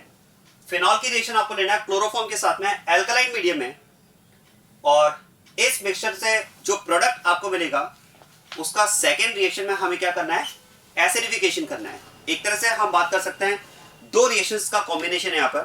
First is reaction between phenol and chloroform in alkaline medium, ये रिएक्शन फॉलोड बाय एसिडिफिकेशन. तो सेकेंड रिएक्शन है यहाँ पर रिएक्शन विद एसिड. एसिडिफिकेशन में हम बात करेंगे रिएक्शन विद एसिड, और इस रिएक्शन का, इस कॉम्बिनेशन का फाइनली जो प्रोडक्ट आपको मिलता है that is ortho hydroxy benzaldehyde, and this compound is known as salicylaldehyde. आप ध्यान देना, देखो ortho hydroxy benzaldehyde is called salicylaldehyde, और इस सैलिसिलैल्डिहाइड के साथ में इसका पैरा आइसोमर, देखो ये तो ऑर्थो कंपाउंड है, इसी का पैरा आइसोमर मतलब एक तरह से हम बात कर सकते हैं para hydroxy benzaldehyde, that is also formed as product. So mixture of ortho and para isomers will be formed as product. हाँ, इन दोनों में अगर बात की जाए तो जो ऑर्थो वाला कंपाउंड है जिसका एक स्पेसिफिक नेम है सैलिसिलैल्डिहाइड, ये कंपाउंड यहाँ पर हमें मिलता है एज अ मेजर प्रोडक्ट. अब ये मेजर कैसे बना, किस तरह से कंपाउंड्स का फॉर्मेशन होगा, ये पूरा डिटेल में आपको एक्सप्लेन करता हूँ. आप ध्यान देना. देखो फर्स्ट रिएक्शन की अगर बात की जाए तो रिएक्शन मिक्सचर क्या है, फिनॉल क्लोरोफॉर्म एल्कलाइन मीडियम.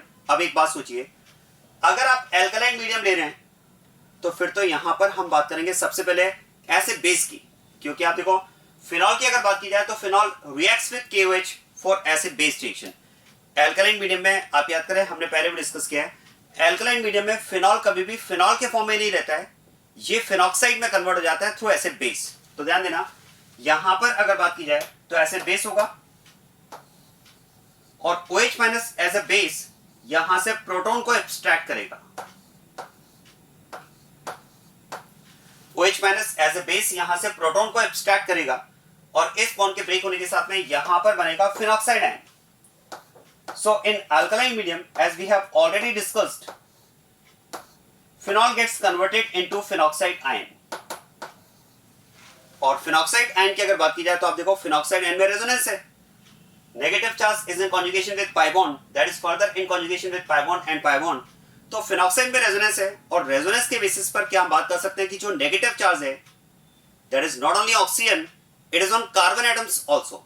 ये जो नेगेटिव चार्ज होगा वो ओनली ऑक्सीजन पर ना होकर के कार्बन एटम्स के साथ में डिस्ट्रीब्यूटेड होगा। कौन कौन से कार्बन के साथ में? तो हम बात कर सकते हैं ऑर्थो एंड पैरा, क्योंकि ये नेगेटिव चार्ज यहाँ पर ortho and para carbon atoms पर डिस्ट्रीब्यूट होगा। जैसे आप देखो इस केस में अगर मैं रेजोनेंस की बात करूं तो lone pair into pi and pi into lone pair, तो नेगेटिव चार्ज आपको यहां मिल जाएगा। फर्दर अगर आप इसे डीलोकलाइज करेंगे तो पैरा पोजीशन पर, और फर्दर डीलोकलाइज करेंगे तो ऑर्थो पोजीशन पर। तो यहां पर हम बात कर सकते हैं कि फिनॉक्साइड में जो नेगेटिव चार्ज होगा वो ऑक्सीजन और कार्बन के बीच में डिस्ट्रीब्यूटेड होगा, मतलब negative charge will be available on both oxygen and carbon atoms, right. अब आप ध्यान देना, अगर हमने क्लोरोफॉर्म लिया है तो याद करें हमने डिस्कस किया क्लोरोफॉर्म भी तो एल्कलाइन मीडियम में एसिड बेस के थ्रू, क्योंकि इसमें भी एसिडिक हाइड्रोजन है, तो क्लोरोफॉर्म भी एल्कलाइन मीडियम में एसिड बेस के थ्रू कन्वर्ट होता है CCl3- आयन में। ये कन्वर्ट हो जाएगा CCl3- आयन में। और ये भी मैंने आपको बताया था कि जो CCl3 नेगेटिव है, CCl3 नेगेटिव की अगर बात की जाए तो ये फिर डायनेमिक इक्विलिब्रियम में रहता है CCl2 के साथ में। कार्बीन याद आ रहा है, ये हमने डिस्कस किया है हॉफमैन कार्बोनामाइन रिएक्शन, जो इससे पहले हमने डिस्कस की थी। वहां भी मैंने आपको बताया था कि एल्कलाइन मीडियम में क्लोरोफॉर्म दो स्पीशीज के साथ में इक्विलिब्रियम में रहता है, CCl3- and CCl2, that is डाइक्लोरोकार्बीन। अब एक बात सोचिए, क्योंकि यहां पर हम एल्कलाइन मीडियम की बात कर रहे हैं, तो एल्कलाइन मीडियम में phenol will convert into phenoxide ion and chloroform will convert into this ion and that will exist in equilibrium along with CCl2। अब आप देखो यहां पर जो भी स्पीशीज हैं इनके बीच में अगर रिएक्शन की बात की जाए तो क्या मैं कह सकता हूं phenoxide ion can behave as a nucleophile. भाई नेगेटिवली चार्ज्ड आयन है तो ये एज ए न्यूक्लियोफाइल पार्टिसिपेट करेगा, एज ए न्यूक्लियोफाइल रिएक्शन में पार्टिसिपेट करेगा। और ये अगर न्यूक्लियोफाइल के फॉर्म में पार्टिसिपेट करेगा तो ये किसी इलेक्ट्रोफाइल से रिएक्ट करेगा, और रिएक्शन में इलेक्ट्रोफाइल कौन होगा? डाइक्लोरोकार्बीन। क्योंकि देखो CCl3- itself is anion will behave as a nucleophile, तो न्यूक्लियोफाइल तो आपस में रिएक्ट करेंगे नहीं, तो रिएक्शन होगी न्यूक्लियोफाइल और इलेक्ट्रोफाइल के बीच में। तो फिर तो हम बात कर सकते हैं कि इस केस में न्यूक्लियोफाइल तो हो जाएगा फिनॉक्साइड आयन और इलेक्ट्रोफाइल हो जाएगा dichlorocarbene. So dichlorocarbene will behave as an electrophile and phenoxide will behave as a nucleophile. अब एक बात ध्यान देना, देखो जब डाइक्लोरोकार्बीन यहां पर एज एन इलेक्ट्रोफाइल फिनॉक्साइड से रिएक्ट करेगा तो एक तरह से हम कह सकते हैं डाइक्लोरोकार्बीन के पास दो तरह की अटैकिंग साइट्स अवेलेबल होंगी। दो तरह की अटैकिंग साइट्स कैसे अवेलेबल होंगी समझ में आ रहा है? क्योंकि अभी अभी मैंने आपको बताया कि फिनॉक्साइड में जो नेगेटिव चार्ज है वो ओनली ऑक्सीजन पर ना होकर के कार्बन पर भी है ड्यू टू रेजोनेंस। तो फिर तो हम कह सकते हैं कि डाइक्लोरोकार्बन के पास दो चॉइस हैं, या तो ये as an electrophile negatively charged oxygen को अप्रोच कर सकता है, या फिर ये एज एन इलेक्ट्रोफाइल कार्बन को अप्रोच कर सकता है। अब अगर बात की जाए तो बेटर साइड कौन सी है, तो क्या मैं कह सकता हूं ऑक्सीजन और कार्बन में बेटर इलेक्ट्रॉन डोनर होगा carbon due to less EN। देखो एक तो ऑक्सीजन यहां पर इलेक्ट्रॉन डोनेट करे to act as a nucleophile, और एक यहां पर कार्बन इलेक्ट्रॉन डोनेट करे to act as a nucleophile. तो बेटर इलेक्ट्रॉन डोनर कौन है? Carbon, less EN। तो फिर तो हम बात कर सकते हैं कि फिनॉक्साइड आयन जो होगा वो ऑक्सीजन के रिस्पेक्ट में नहीं कार्बन के रिस्पेक्ट में रिएक्ट करेगा एज अ बेटर न्यूक्लियोफाइल। तो यहां पर अगर बात की जाए तो C negative will act as a better nucleophile, मतलब फिनॉक्साइड की जो बेटर साइट होगी रिएक्शन के लिए वो साइट होगी C negative as compare to O negative. Clear बात ये? बस अब हमारे पास न्यूक्लियोफाइल और इलेक्ट्रोफाइल दोनों अवेलेबल हैं, इनके बीच में भी रिएक्शन करवाना है। तो इसका मतलब ये हुआ, देखो रैमर-टीमन रिएक्शन में अगर बात की जाए, सुनिएगा इस बात को अच्छे से, रैमर-टीमन रिएक्शन में अगर बात की जाए तो there is reaction between phenol and chloroform. लेकिन क्या मैं कह सकता हूं एल्कलाइन मीडियम होने की वजह से जो रिएक्शन में पार्टिसिपेशन होगा वो फिनॉल का नहीं फिनॉक्साइड का होगा, और एसिड बेस्ड रिएक्शन की वजह से क्लोरोफॉर्म का नहीं डाइक्लोरोकार्बीन का होगा। तो जो एक्चुअल रिएक्शन है that is reaction between phenoxide and डाइक्लोरोकार्बीन। क्या मेरा पॉइंट समझ में आया? अब ये कैसे रिएक्ट करेंगे जरा इस बात को समझते हैं, ध्यान देना। देखो फिनॉक्साइड और डाइक्लोरोकार्बीन के बीच में रिएक्शन है, it is a nucleophile and it is an electrophile. बस न्यूक्लियोफाइल इलेक्ट्रॉन डोनेट करेगा और इलेक्ट्रोफाइल इलेक्ट्रॉन एक्सेप्ट करेगा, तो ये यहां पर इलेक्ट्रॉन डोनेट करके इसके साथ बॉन्ड फॉर्मेशन करेगा। आ रही बात समझ में? और देखो जैसे ही इन दोनों के बीच में बॉन्ड फॉर्मेशन होगा ये स्पीशीज यहां पर बनेगी। मैं आपको चार्जेस क्लियर करता हूं, आप ध्यान देना। देखो दिस इज सी नेगेटिव जो इलेक्ट्रॉन डोनेट करने का काम कर रहा है। क्या मैं कह सकता हूं नेगेटिवली चार्ज्ड एटम है, after donating electron it will become neutralize. और यहां पर इलेक्ट्रॉन एक्सेप्टर कौन है? ये कार्बन। क्या मैं कह सकता हूं जो इलेक्ट्रॉन एक्सेप्टर है वो न्यूट्रल कार्बन है, and neutral atom after accepting electron will become negatively charged. तो ये कार्बन यहां पर बन जाएगा नेगेटिवली चार्ज्ड। क्लियर बात ये? अच्छा देखो यहां पर हाइड्रोजन मैंने शो किया है, ये डाउट तो नहीं आ रहा है ये हाइड्रोजन कहां से आया? अरे भाई ये तो रिंग पर पहले से अवेलेबल था ना। आप सोचिए इस बेंजीन रिंग पर अगर बात की जाए तो यहां पर तो H पहले से अवेलेबल होगा ना, कार्बन से H अटैच्ड होगा उसकी वैलेंसी के अकॉर्डिंग। तो ये H तो ऑलरेडी यहां पर अवेलेबल है। अब आप ध्यान देना ये H मैंने अगर यहां पर शो किया है तो उसका पर्पस है, क्या मैं कह सकता हूं इस कंपाउंड में, इस आयन में टॉटोमेरिज्म पॉसिबल है। आप ध्यान देना इस स्पीशीज में आप कह सकते हैं टॉटोमेरिज्म पॉसिबल है क्योंकि एसिडिक हाइड्रोजन अवेलेबल है। और जरा देखो C डबल बॉन्ड O, तो इसमें टॉटोमेरिज्म होगा और ये अपने टॉटोमेरिक फॉर्म में कन्वर्ट होगा। किस तरह से? आप देखो acidic hydrogen will change its position from one atom to other atom. याद करें टॉटोमेरिज्म का ये कंसेप्ट होता है कि in case of tautomerism acidic hydrogen changes its position from one atom to other atom. तो यहां पर ये हाइड्रोजन अपनी पोजीशन चेंज करेगा। अब मेरा क्वेश्चन यहां पर ये है कि जब ये हाइड्रोजन यहां से एसिडिक हाइड्रोजन H+ के फॉर्म में अपना पोजीशन चेंज करेगा तो कहां पर जाएगा? क्योंकि इसके पास दो चॉइस है। देखो एक चॉइस तो आप कह सकते हैं O नेगेटिव और एक चॉइस है यहां पर C नेगेटिव। आप बता सकते हैं H+ प्रेफरेबली कहां पर अप्रोच करेगा, O नेगेटिव या C नेगेटिव? आंसर है C नेगेटिव, क्योंकि O नेगेटिव और C नेगेटिव में आप कह सकते हैं C negative is better base, is stronger base. या फिर आप ये भी कह सकते हैं देखो यहां से एसिडिक हाइड्रोजन अपनी पोजीशन चेंज करेगा, मतलब हाइड्रोजन यहां से पोजीशन चेंज करेगा H+ के फॉर्म में। तो H+ को तो इलेक्ट्रॉन चाहिए, तो बताओ बेटर इलेक्ट्रॉन डोनर कौन होगा, O नेगेटिव या C नेगेटिव? आंसर है C नेगेटिव, लेस EN। तो कार्बन की EN ऑक्सीजन से कम है तो वो बेटर इलेक्ट्रॉन डोनर है। तो यहां से ये H+ अपनी पोजीशन चेंज करके कहां जाएगा, O नेगेटिव के पास या C नेगेटिव के पास? आंसर है C नेगेटिव के पास। और इस तरह से आप ध्यान देना through tautomerism it will convert into this species. ये यहां पर इस स्पीशीज में कन्वर्ट हो जाएगा। ये तो अब हो जाएगा O नेगेटिव इस पैबोन की शिफ्टिंग के साथ, और ये यहां पर हो जाएगा CHCl2 क्योंकि ये H यहां पर ऐड हो चुका है। क्लियर बात ये? अब आप देखो रिएक्शन में KOH मॉलिक्यूल्स अवेलेबल हैं, तो क्या मैं कह सकता हूं फिर तो ये हैलाइड इस KOH के साथ में रिएक्शन करेगा। याद करें न्यूक्लियोफिलिक सब्स्टिट्यूशन रिएक्शन। और इस रिएक्शन में क्या होगा देखो OH- as a nucleophile attack करेगा और यहां से क्लोरीन को रिप्लेस करेगा। क्या मैं कह सकता हूं overall there will be involvement of twice KOH molecules, क्योंकि यहां पर 2 Cl है तो ट्वाइस KOH मॉलिक्यूल्स इसमें अवेलेबल है। तो ये तो हो जाएगा -2 KCl और यहां पर कंपाउंड मिलेगा आपको ये। और अब आप ध्यान देना सेम कार्बन पर 2 OH ग्रुप अनस्टेबल, H2 इसमें एलिमिनेट हो जाएगा और इस H2 एलिमिनेशन के साथ में ये कन्वर्ट हो जाएगा इस आयन में। जरा ध्यान देना यहां पर अगर आप देखेंगे तो it is conjugate base of salicylaldehyde. जरा देखो ये कंपाउंड हमारे पास सैलिसिलैल्डिहाइड है जिसमें एक OH ग्रुप और एक CHO है। अगर मैं इसका कॉन्जुगेट बेस बनाता हूं तो यहां से H+ को रिमूव कर दूंगा, वो इसका कॉन्जुगेट बेस हो जाएगा। जरा देखो यही तो कॉन्जुगेट बेस है। तो यहां पर हम बात कर सकते हैं हमें सैलिसिलैल्डिहाइड का कॉन्जुगेट बेस मिल चुका है। ध्यान देना अभी यहां पर फिनॉल ग्रुप नहीं आया है, यहां पर OH नहीं आया है और आ भी नहीं सकता, क्योंकि अगर कंडीशन एल्कलाइन है तो एल्कलाइन मीडियम में कभी भी फिनॉल के फॉर्म में रहता ही नहीं है, वो फिनॉक्साइड के फॉर्म में रहता है। तो क्वेश्चन है फिर यहां पर OH कैसे आएगा, क्योंकि प्रोडक्ट में तो हम OH की बात कर रहे हैं। भाई प्रोडक्ट में तो हम OH की बात कर रहे हैं, ये OH कैसे आएगा? अगर एल्कलाइन मीडियम में तो OH आ ही नहीं सकता, फिर तो फिनॉक्साइड होना चाहिए। OH कैसे आएगा? Followed by acidification. मतलब आपको क्या करना होगा, देखो ये जो रिएक्शन है, reaction between phenol, chloroform and KOH, इसमें तो प्रोडक्ट आपको मिलेगा ये आयन, और इसे आप सेपरेट करोगे। और अब सेकेंड रिएक्शन की बात करेंगे एसिडिफिकेशन की, और जब आप इसका एसिडिफिकेशन कर लेंगे तो H+ यहां पर ऐड होकर फिर आपको यहां पर फाइनली प्रोडक्ट मिलेगा सैलिसिलैल्डिहाइड। तो इस तरह से रिएक्शन में सैलिसिलैल्डिहाइड का फॉर्मेशन होगा, ये प्रोडक्ट आपको यहां पर मिलेगा। This is how salicylaldehyde is formed as product. आया समझ में? तो इस तरह से रिएक्शन में यहां पर सैलिसिलेट का फॉर्मेशन हुआ है।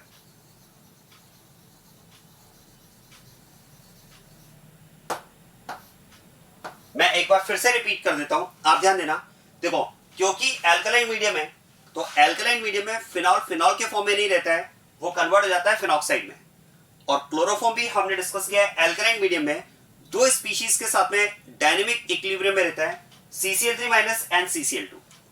अब आप ध्यान देना, क्योंकि यहां पर फिनॉल फिनॉक्साइड में कन्वर्ट हुआ और फिनॉक्साइड में रेजोनेंस है, तो इस बेसिस पर हम बात कर सकते हैं कि जो नेगेटिव चार्ज है वो ओनली ऑक्सीजन पर ना होकर के ऑक्सीजन और कार्बन के बीच में डिस्ट्रीब्यूटेड है। और नेगेटिव चार्ज अगर ऑक्सीजन एंड कार्बन के बीच में डिस्ट्रीब्यूटेड है, तो जो इलेक्ट्रोफाइल यहां पर रिएक्ट करेगा वो प्रेफरेबली कहां पर अटैक करेगा? C नेगेटिव पर। वो प्रेफरेबली C नेगेटिव को अप्रोच करेगा, क्योंकि C negative is better electron donor as compare to O negative. तो यहां पर इन दोनों के बीच में रिएक्शन होगी, न्यूक्लियोफाइल और इलेक्ट्रोफाइल के बीच में। और ये एज ए न्यूक्लियोफाइल जब इलेक्ट्रॉन डोनेट करेगा तो ये तो जाएगा न्यूट्रल, और ये neutral carbon after accepting electron will become negatively charge. यहां पर मैंने इस मॉलिक्यूल में टॉटोमेरिज्म की बात की है, जिसमें एसिडिक हाइड्रोजन अपनी पोजीशन चेंज करके कहां जाएगा? तो इसके पास दो चॉइस हैं, C negative and O negative, और दोनों में से बेटर चॉइस है C नेगेटिव, क्योंकि C negative is better electron donor than O negative due to its less En। तो H प्लस प्रेफरेबली यहां पर आकर ये आयन जनरेट करेगा। बस इसके बाद तो सिंपली यहां पर न्यूक्लियोफिलिक सब्स्टिट्यूशन है, जिसमें ये कंपाउंड आप देखो डायहाइलाइड है, तो ट्वाइस KOH के साथ में रिएक्शन होगी, माइनस ट्वाइस KCl, और एक ही कार्बन पर दो OH ग्रुप, कंपाउंड अनस्टेबल होता है। H2 एलिमिनेट होकर यहां पर आपको मिलेगा कॉन्जुगेट बेस ऑफ सैलिसिलैंडियाइड, जिसका आप एसिडिफिकेशन करोगे तो फाइनली आपको मिलेगा product salicylaldehyde. This is how salicylaldehyde is formed in Reimer Tiemann reaction. आया समझ में? अब एक बात ध्यान देना, मैंने यहां पर कहा कि इस रायमेट-इवान रिएक्शन में सैलिसिलैंडियाइड के साथ साथ इसका पैरा आइसोमर भी मिलेगा। ये पैरा आइसोमर कैसे बनेगा समझ में आ रहा है? आप जरा सोचिए, अगर हम इस ऑर्थो पोजीशन पर नेगेटिव चार्ज की बात कर रहे हैं, तो फिर ये नेगेटिव चार्ज आगे रेजोनेंस में पैरा पर भी तो आएगा ना। तो इलेक्ट्रोफिलिक पार्ट पैरा पर भी अटैक कर सकता है, और इलेक्ट्रोफिलिक पार्ट अगर पैरा पर अटैक करेगा, आप सोचिए अगर हम बात करें कि ये नेगेटिव चार्ज ऑर्थो के साथ साथ पैरा पर भी होगा, तो ये रिएक्शन यहां भी हो सकती है, और अगर ये रिएक्शन यहां पर होगी तो फिर जो CHO ग्रुप जनरेट होगा वो पैरा पर आ जाएगा, तो आपको ऑर्थो एंड पैरा दोनों प्रोडक्ट्स का मिक्सचर मिलेगा। हाँ, लेकिन यहां पर आप ध्यान देना, ortho will be formed as the major product. Ortho product जो आपको मिलेगा वो यहां पर मेजर प्रोडक्ट मिलेगा। क्यों ऑर्थो प्रोडक्ट मेजर होगा उसका रीजन मैं आपको बताता हूं। देखो, अगर हम बात करें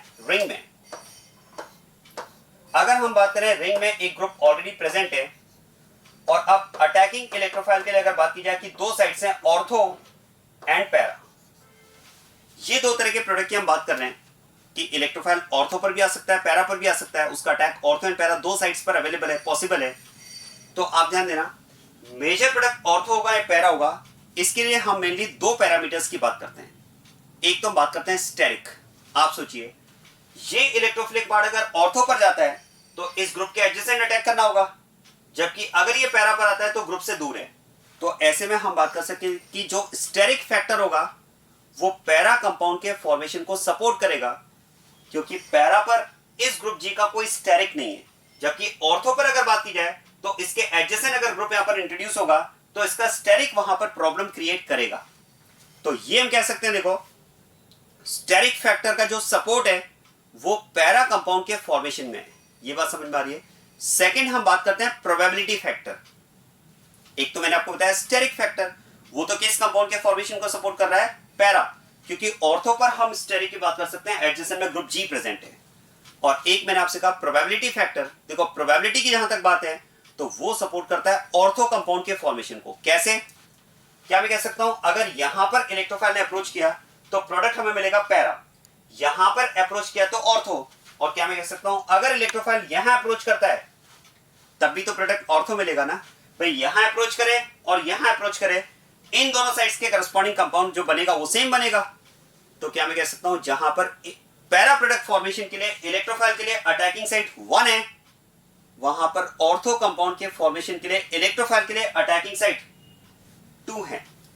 तो इसका मतलब प्रोबेबिलिटी की अगर बात की जाए तो प्रोबेबिलिटी तो ऑर्थो पर अटैक करने की ज्यादा होगी पैरा के कंपैरिजन में, क्योंकि ऑर्थो पोजीशंस 2 हैं जबकि पैरा पोजीशन एक ही है। क्या मेरा पॉइंट समझ में आ रहा है? तो फिर तो हम बात कर सकते हैं कि जो प्रोबेबिलिटी फैक्टर है वो ऑर्थो कंपाउंड के फॉर्मेशन को सपोर्ट करेगी। तो मेनली दो फैक्टर्स की मैं बात कर रहा हूं, एक तो स्टेरिक और एक probability factor. Steric factor para compound के फॉर्मेशन को सपोर्ट करता है और प्रोबेबिलिटी फैक्टर जो है वो ऑर्थो कंपाउंड के फॉर्मेशन को सपोर्ट करता है। और इन जनरल आप ध्यान देना, in general steric factor dominate करता है, इसलिए यूजुअली आप देखेंगे कि para compound is formed as major product. Usually steric factor dominate करता है, इसलिए आप देखेंगे कि पैरा कंपाउंड जो आपको मिलता है वो एज अ मेजर प्रोडक्ट मिलता है। लेकिन अगर हम बात करें कि स्टेरिक फैक्टर नेग्लिजिबल हो जाए, अगर स्टेरिक फैक्टर कंसिडरेबल ना हो, अगर स्टेरिक फैक्टर नेग्लिजिबल हो जाए, तो उस केस में प्रोबेबिलिटी फैक्टर डोमिनेट करने लगता है और ऐसे में फिर ऑर्थो प्रोडक्ट हमें मेजर प्रोडक्ट मिलना स्टार्ट हो जाता है। जरा ध्यान देना, यहां पर इस रिएक्शन में भी ऐसा ही है। अब जरा सोचिए, इस रिएक्शन में अगर बात की जाए तो अटैकिंग इलेक्ट्रोफाइल के लिए दो साइड्स हैं, एक तो ऑर्थो और एक पैरा। अब अगर मैं यहां पर स्टेरिक की बात करूं तो जरा सोचिए, ये इलेक्ट्रोफाइल अगर ऑर्थो पोजीशन पर आता है तो इसके एडजेसेंट में ग्रुप की अगर बात की जाए तो ग्रुप क्या है, यहां पर तो सिंगल एटम है O। क्या मैं कह सकता हूं, अगर ये ऑर्थो पर अटैक करता है तो इसके एडजेसेंट में यहां पर सिंगल एटम O प्रेजेंट है और सिंगल एटम का आप कह सकते हैं स्टेरिक काफी कम होगा। इसलिए यहां पर हम बात करते हैं कि स्टेरिक फैक्टर जो है वो नेग्लिजिबल होता है और ये रीजन है कि यहां पर प्रोबेबिलिटी फैक्टर डोमिनेट करने लगता है। और प्रोबेबिलिटी फैक्टर की अगर बात की जाए तो जहां इसकी ऑर्थो के कांटेक्ट में आने की जो प्रोबेबिलिटी है, आप कह सकते हैं ऑर्थो दो साइड से, जबकि पैरा के कांटेक्ट में आने की प्रोबेबिलिटी की अगर बात करें तो वो एक ही साइड है। तो फिर तो probability factor will support ortho position और यही रीजन है कि ऑर्थो पोजीशन के करस्पॉन्डिंग जो प्रोडक्ट आपको मिलता है वो मेजर प्रोडक्ट मिलता है। तो यहां पर अगर बात की जाए तो salicylaldehyde is formed as major product, जहां पर हमने रीजन दिया है probability factor dominates over steric, क्योंकि इस केस में अगर बात की जाए तो सिंगल एटम का स्टेरिक काफी कम रहेगा, तो यहां पर स्टेरिक वाला फैक्टर डोमिनेट ना करके प्रोबेबिलिटी फैक्टर डोमिनेट कर जाता है और ये रीजन है कि ऑर्थो कंपाउंड हमें यहां पर मेजर प्रोडक्ट के फॉर्म में मिलता है। आ रही बात समझ में? This is about Raman-Diemann reaction. This is about Raman-Diemann reaction, formation of